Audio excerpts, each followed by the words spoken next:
এই যে বন্ধুরা, এই যে আমরা বাইকে করে একটা টিভিএস গাড়ি লয়ে যাইতেছি নেত্রকোনা বাইপাসে।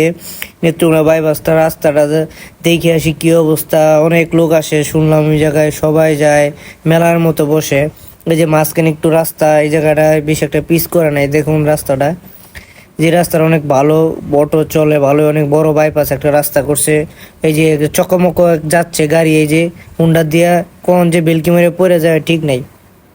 এই যে আমরা যাইতেছি এখন নতুন বাইপাসে। রাস্তা তো ভাই সেই লেভেলের রাস্তা করছে, ভিআইপি রাস্তা বাইপাস। আমার বন্ধু আর আমি এই যে ভিডিও করতেছি, ঘোড়া আছে একটা আশেপাশে, ঘুরে ঘুরে দেখেন ভিডিও ঘুরে দেখতেছি। আমরা দুই বন্ধু ঘুরতেছি, আর ওই গাড়ি নিয়ে ওই সাইডে দাঁড়ায় রয়েছে। এই যে আশেপাশে দেখেন রিক্সা, আরে মানুষ, অনেক মানুষ আশেপাশে পুরাই। এই বাইপাস রোডে মানে সেই লেভেলের মানুষ হয় প্রত্যেক দিন।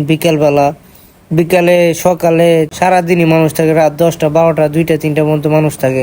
ঘোরাও আয়া পড়ছে, ঘোরা চলতে নাকি 50 টাকা লাগে, অনেকক্ষণ ঘুরায়, পুরা ফুল বাইপাস ঘুরাইবো 50 টাকা লাগবো। সেই লেভেলের ঘোরা, রাত হয়ে গেছে অনেক।